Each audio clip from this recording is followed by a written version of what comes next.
Мистер Харпер уже в 100-й раз замечал, что Карл отлынивает от работы, и сегодняшний день стал последней каплей. Он видел отчеты и то, что его результаты были значительно ниже, чем у других коллег. Когда мистер Харпер уволил Карла, он не дал ему вставить ни слова, даже не позволил объясниться. Возможно, мистеру Харперу следовало позволить ему это, но он был сыт по горло выходками Карла. «Вы пожалеете об этом решении», — сказал Карл, прежде чем умчаться, оставив мистера Джонатана Харпера стоять в его кабинете. На его лице появилась легкая улыбка, поскольку увольнение Карла прошло без сучка и задоринки. «Вероятно, это была просто пустая угроза», — пробормотал Джонатан себе под нос, не обращая внимания на слова Карла. «Прежде чем мы начнем наш рассказ, нажмите кнопку «Мне нравится». Не забудьте подписаться и нажать на колокольчик уведомлений, чтобы не пропустить новые истории». Джонатан искренне верил, что увольнение Карла было лучшим решением. Парень довольно долго не справлялся с работой, и Джонатан наконец-то смог составить график с компетентными людьми, чтобы улучшить производство уже на следующей неделе. Так продолжалось до тех пор, пока он не почувствовал, как что-то тяжелое опустилось у него в животе. «Дерьмо!» Джонатан выругался про себя. Хотя он и видел, как Карл выходил из его кабинета, в этот самый момент Карл мог устроить настоящий хаос. Он немедленно приступил к действиям, быстро выбежав из своего кабинета и проследив за тем, как ушел Карл. Однако, куда он мог пойти? Это была не просто фабрика с одним выходом или единственной дверью. Ему нужно было срочно что-то придумать. Как только он захотел закричать от отчаяния, у него получилось. Он точно знал, куда идти. Джонатан понимал, что действовать нужно быстро. Он развернулся и бросился к месту назначения. «Извините, простите меня», — сказал он, проходя мимо ключей других сотрудников или протискиваясь сквозь их группу. Он толкнул дверь и ворвался внутрь, когда двое мужчин, сидевших внутри, обернулись, пораженные внезапным шумом. Увидев своего босса, мистера Харпера, они оба выдохнули. «Вы меня до смерти напугали, босс. Все в порядке?» — спросил Лерой, сотрудник Джонатана, все еще пытаясь прийти в себя от испуга. «Да, все в порядке. Мне просто нужно просмотреть кое-какие записи», — сказал Джонатан, заходя в комнату с камерами наблюдения. Что бы ни сделал Карл, это должно быть видно на одной из этих камер. «Лерой, Томас, вы оба можете отдохнуть. Я должен кое-что проверить». Оставшись один, он пренебрежительно сказал. Джонатан сразу же выбрал время, когда Карл был в его кабинете, и нажал «Пуск». Он увидел, как Карл вошел в свой кабинет и, немного ускорившись, увидел, как тот с грохотом открыл дверь, а затем в гневе вышел из кабинета Джонатана. Все доказательства были налицо. Ему нужно было только определить, что он сделал такого, что заставило бы Джонатана пожалеть о своем решении. «Что ты делаешь?» — спросил он себя, поскольку в комнате больше никого не было. Он попытался понять, не нажал ли он на какие-нибудь кнопки, не открутил ли что-нибудь или не вмешался ли во что-нибудь, но он просто шел по прямой. Он забрал свои вещи из шкафчика и ушел. Это движение заставило Джонатана нахмуриться, но затем он вздохнул с облегчением. Это была всего лишь пустая угроза, по крайней мере, так теперь думал Джонатан. Время, казалось, тянулось бесконечно, пока Джонатан ждал свою команду охраны. Оставшись наедине со своими мыслями, он прокрутил в голове отъезд Карла, выискивая пропущенные детали. И все же без веских доказательств зловещее предупреждение Карла больше походило на преследование призрака. Неопределенность сводила с ума. К счастью, это были всего лишь Лерой и Томас, возвращавшиеся с небольшого перерыва, который устроил им Джонатан. Вернувшись в свой кабинет, Джонатан попытался сосредоточиться на работе, но слова Карла настойчиво и тревожно вторгались в его мысли. Интуиция Джонатана подсказывала, что он упускает из виду что-то важное. С тяжелым сердцем он решил, что пришло время сделать все возможное и заглянуть туда, где он еще не был. Джонатан пошел в обход, проходя мимо оборудования, с которым Карл часто имел дело. Его глаза внимательно изучали каждое устройство в поисках чего-нибудь необычного. Тем не менее, все было так, как и должно быть. Никаких признаков вмешательства, никакого саботажа. Фабрика работала в обычном производственном ритме. Неужели он просто гонялся за тенями, движимый паранойей из-за тревожных слов Карла? Джонатан обратился к своим сотрудникам, пытаясь получить хоть какую-то информацию о поведении Карла. Было ли что-нибудь странное в поведении Карла? Он, как бы невзначай, спросил тех, кто тесно сотрудничал с ним. Их ответы были разными, но ничего существенного не было, пока Брайс не упомянул о частых и необъяснимых отлучках Карла. Слова Брайса запали Джонатану в душу, когда он размышлял о таинственном исчезновении Карла. Если Карл часто пропадал, чем он на самом деле занимался? Однако, прежде чем Джонатан успел что-либо сказать, в разговор вмешался другой рабочий, пошутив о легендарном перерыве Карла на туалет. Джонатан не смог сдержать легкой улыбки, размышляя о столь небрежном увольнении. Джонатану хотелось верить, что в этом не было ничего особенного. Он убеждал себя, что поведение Карла было частью его слабой трудовой этики. По мере того, как Джонатан общался с большим количеством сотрудников, их единодушное безразличие к поведению Карла успокаивало его. Джонатан вернулся к своим обязанностям, и тяжелое испытание, связанное с Карлом, отошло на второй план. Он сосредоточился на том, что было здесь и сейчас, на бесперебойной работе фабрики под его руководством. Однако, сам того не ведая, он упустил из виду важную деталь в поведении Карла. Прощальные слова Карла, которые когда-то казались пустой угрозой, несли в себе весомую правду, которую Джонатану еще предстояло раскрыть. Снова оставшись один, Джонатан не мог отделаться от упоминания о шкафчике Карла, все еще заполненном его вещами. Почему Карл не пришел, чтобы разобраться с этим? Что, если Карл предупреждал о том, что там что-то спрятано? Его окатила холодная волна страха, а прощальные слова Карла внезапно повисли в воздухе. Возможность не заметить что-то опасное наполнила его настоятельной потребностью действовать. Джонатан не мог усидеть на месте. Не теряя ни секунды, он встал, его решимость окрепла. Ему нужно было прямиком направиться в раздевалку. Мысль о том, что он может найти что-то опасное среди вещей Карла, заставила его сердце забиться быстрее. Джонатан решил, что ему нужна поддержка.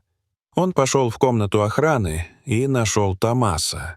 «Мне нужна твоя помощь», — сказал он, стараясь, чтобы его голос звучал ровно.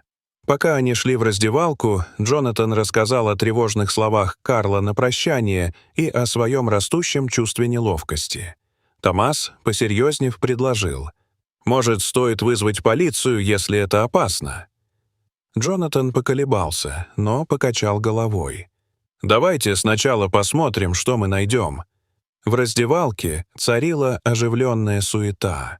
Джонатан и Томас обменялись взглядами, молча соглашаясь подождать, пока комната опустеет. Когда ушел последний работник, в комнате воцарилась тишина.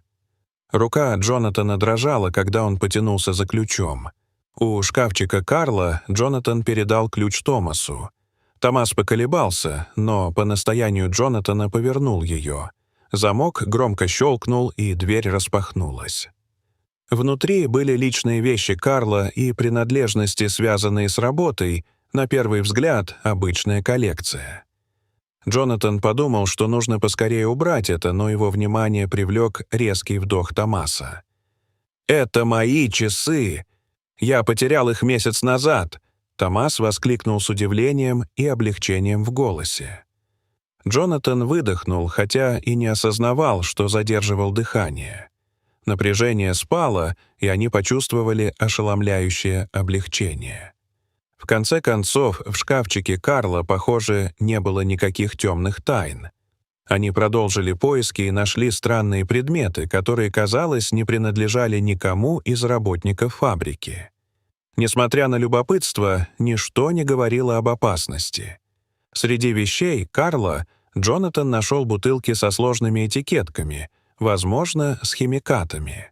Он обращался с ними осторожно, но пришел к выводу, что они, скорее всего, пригодны для чистки, а не опасны.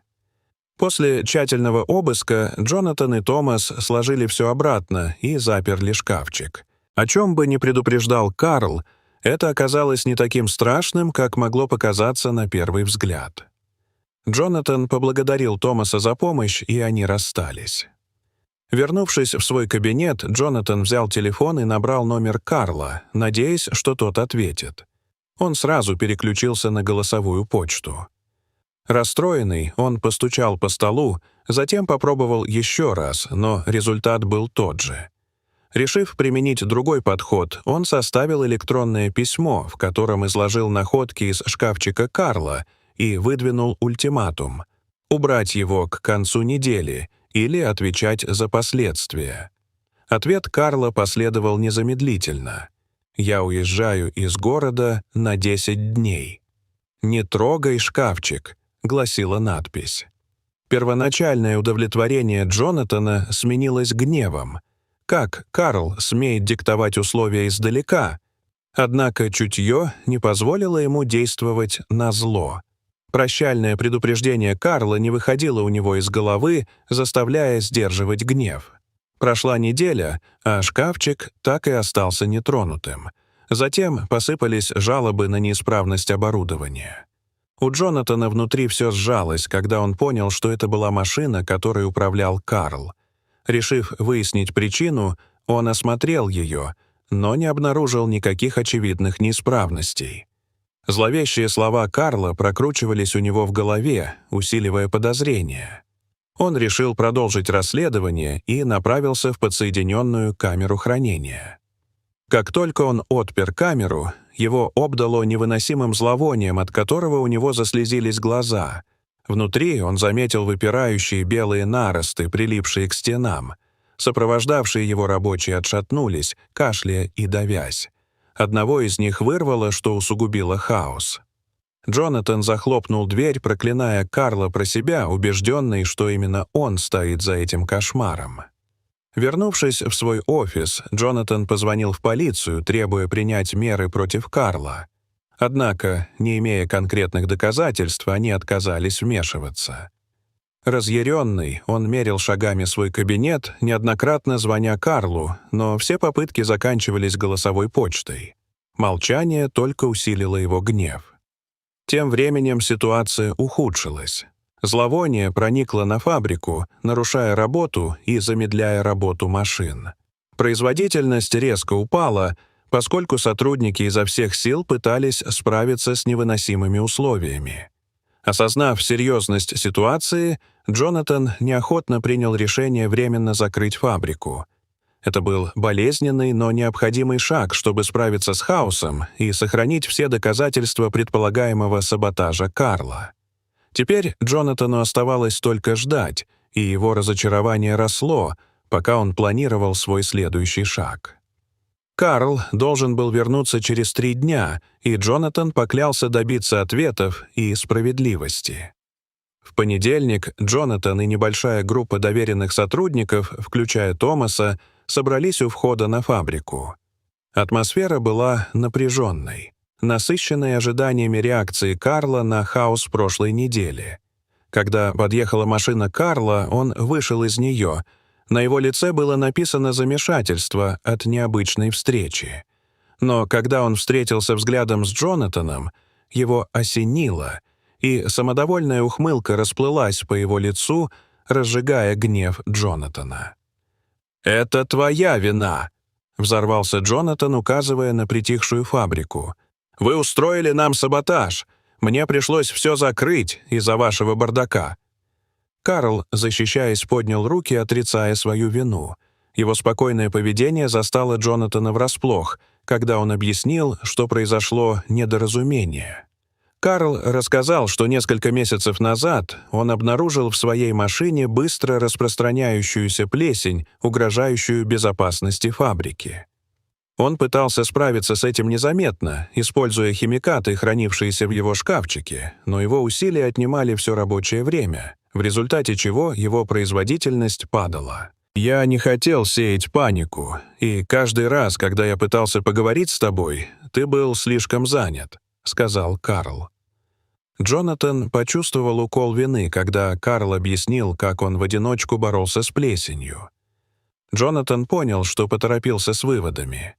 «Мне жаль, Карл», — искренне сказал он, предлагая ему вернуться на работу и прося помочь отремонтировать фабрику. Карл колебался, но в конце концов согласился, понимая серьезность ситуации. Когда они собирались вернуться на фабрику, Томас обвинил Карла в краже его часов. Карл посмотрел на свое запястье, понял, что перепутал, ведь у них были одинаковые часы, и быстро уладил недоразумение. Когда напряженность улеглась, Карл повел группу внутрь, чтобы вплотную заняться проблемой плесени. Карл немедленно приступил к работе, умело смешивая химикаты и обрабатывая пораженные участки. Ко всеобщему изумлению, плесень начала отступать в течение нескольких часов, открывая чистые стены и восстанавливая интерьер фабрики. Карл работал эффективно, демонстрируя глубокое понимание как работы пресс-формы, так и работы на заводе.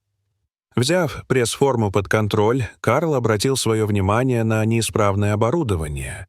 Он уверенно передвигался по заводу, внося коррективы и ремонтные работы, которые вскоре вернули бесшумные машины к жизни. Джонатан наблюдал за происходящим с благоговейным трепетом, и его прежнее негодование сменилось благодарностью. «Мне следовало прислушаться к тебе», — признался он, извиняясь за свои необдуманные действия. В течение дня фабрика вернулась к нормальной работе благодаря усилиям Карла. Джонатан, признавая ценность Карла, восстановил его в должности, повысив заработную плату. Возвращение Карла ознаменовало собой новый старт для фабрики, основанный на улучшении коммуникации и вновь обретенном взаимном уважении.